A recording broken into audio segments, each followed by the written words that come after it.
রমজান মাসে কবরের আযাব বন্ধ থাকে, এটা কি সঠিক কথা? এটা বহুল প্রচলিত একটি ভুল কথা।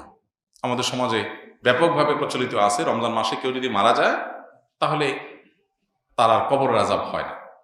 আল্লাহ তাআলা আমাদের সবাইকে কবরের আযাব থেকে হেফাজতে রাখুন। কবরের আযাব থেকে বাঁচার জন্য হাদিস সম্মত কিছু আমল আছে, যেমন সূরা মুলক রাতে তেলাওয়াত করলে কবরের ফিতনা থেকে আল্লাহ তাআলা রক্ষা করে। পুরো রাতের ভিতরে কেউ সূরা মুলক পড়ে, নিয়মিত অভ্যাস আছে, মাঝে মধ্যে ছুটতেই পারে, এই আমলটা যদি কেউ করে নিয়মিত, ইনশাআল্লাহ আল্লাহ তাআলা তাকে কবরের ফিতনা থেকে রক্ষা করবেন, হাদিসে সাব্যস্ত আছে। নাম্বার 2, নবী করিম সাল্লাল্লাহু আলাইহি ওয়াসাল্লাম শেষ বৈঠকে আত্তাহিয়াতু এবং দুরুদের পর দোয়া মাসুরা যখন পড়ি আমরা, তখন তিনি 4টা বিষয় থেকে পানা চাইতেন। এটা দোয়া মাসুরার জায়গাতে আল্লাহুম্মা ইন্নী যালামতু নাফসি পড়েন, পাশাপাশি এটা অথবা কখনো এটার বদলে এটা আপনি পড়তে পারেন।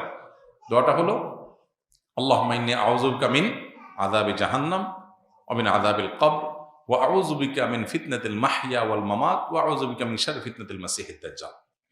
এই যে এখানে জাহান্নাম থেকে এবং কবরের আযাব থেকে পানা চাওয়া হয়েছে। অতএব শেষ বৈঠকে আল্লাহর কাছে দোয়া করেন। আর বিশেষ করে কবরের আযাব যেসব বিষয়ে হয়, যেমন চগলখুরি করে বেড়ানো, পেশাব থেকে ভালো করে পবিত্র না হওয়া, এগুলো কবরের আযাবের সুনির্দিষ্ট কারণ হাদিসে এগুলোকে চিহ্নিত করা হয়েছে।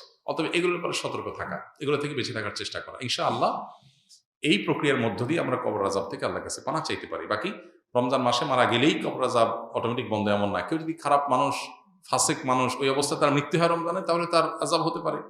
কেউ যদি নেককার হয়ে অন্য কোনো মাসেও মারা যায়, তবে কবর আযাব নাও হতে পারে। কবর আযাব হওয়া না হওয়ার সাথে রমজানের সম্পর্ক নেই, সম্পর্ক হলো কিসের? আমলের। কবর আযাব না হওয়ার বন্দোবস্ত দুনিয়া থেকে আপনি করে গেলেন কিনা, এটার সাথে সম্পর্ক। সালাম দিলে 90 নেকি এবং উত্তর দিলে 10 নেকি, কথাটা সহি কিনা? এটাও বহুল প্রচলিত একটি গায়রে সহি কথা। সালাম দিলে 90 নেকি, সালামের উত্তর দিলে 10 নেকি, এরকম এইভাবে কোনো হাদিসে বিশুদ্ধভাবে সাব্যস্ত হয়নি। যেটা আছে সেটা হলো, কেউ যদি আসসালামু আলাইকুম বলে তাহলে সে 10 নেকি পাবে, ওয়া রাহমাতুল্লাহ যদি বলে আরো 10 নেকি যোগ হবে, ওয়া বারাকাতুহু বললে আরো 10 নেকি যোগ হবে, তাহলে মোট কত হলো? 30। এটা হাদিস দ্বারা সাব্যস্ত। দিলে 90 আর নিলে 10, এটা কোনো বিশুদ্ধ হাদিস দ্বারা সাব্যস্ত না। তবে হ্যাঁ, এটা ঠিক যে সালাম নেওয়ার চাইতে সালাম যিনি দিচ্ছেন তার সওয়াব বেশি হবে, কারণ তিনি ভালো কাজের সূচনা করেছেন। আবার আরেকটা ইম্পর্টেন্ট কথা হলো, সালাম দেওয়াটা সুন্নত, নেওয়াটা ওয়াজিব। দেওয়াটা সুন্নত, নেওয়াটা ওয়াজিব। এখানে ইসলামের একটা সামাজিক সৌন্দর্য দারুণভাবে ফুটে ওঠে। সেটা কি? একজন মানুষ আপনাকে সালাম দিয়েছেন, এখন আপনি যদি জবাব না দেন, তার মানে আপনি লোকটাকে ইগনোর করলেন, অপমান করলেন, তার সালামটাকে আপনি ডিনাই করলেন, তাহলে আপনি একটা লোকের কষ্টের কারণ হলেন। এটা আপনি করতে পারেন না।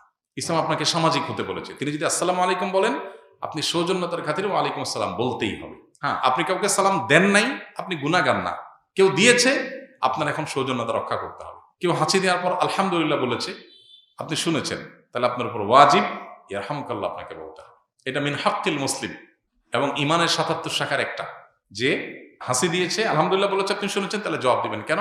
কারণ লোকটা হাসি দিয়ে যখন আলহামদুলিল্লাহ বলল এবং আপনি শুনতে পেয়েছেন, তাহলে সেক্ষেত্রে আপনি রিপ্লাই করার অপশন যেহেতু আছে, রিপ্লাই যদি না করেন, ব্যাপারটা হলো আপনি অসৌজন্যতামূলক আচরণ করলেন, তাকে আপনি ইগনোর করলেন, অপমানিত করলেন। এটা করতে পারেন না।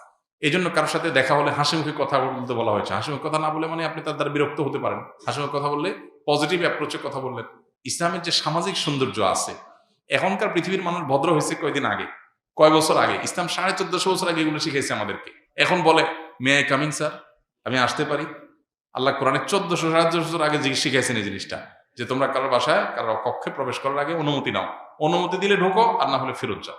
ইসলামের চাইতে আধুনিক ইচ্ছা, ইসলামের চাইতে বেশি সৌজন্যতা বোধ আর কোথাও কোনো সমাজে কোনো কিছুতেই নাই। অতএব যে ইসলাম পালন করবে তার ভিতরে তার সবে আছে, আর যার ইসলাম নাই তার হয়তো কিছু থাকতে পারে, আরেকটা নাই, তার দুনিয়া আছে আখিরাত নাই।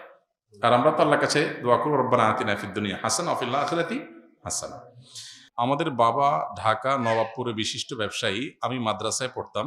আমার স্মৃতিশক্তি কম থাকায় 2 বছর পরও পরীক্ষা দিতে পারিনি, তাই এখন পড়াশোনা ছেড়ে বাবার ব্যবসায় সহযোগিতা করছি। আমার বাবা দোকানের কর্মচারীদের সাথে ভালো ব্যবহার করেন, কিন্তু আমার সাথে তিনি গালমন্দ করেন, আমাকে ইঙ্গিত করে কষ্ট দিয়ে কথা বলেন, যার ফলে আমার দোকানের কর্মচারীগণ হাসাহাসি করেন। এতে আমি কষ্ট পাই। এক্ষেত্রে আমার বাবার উদ্দেশ্যে কিছু বলুন।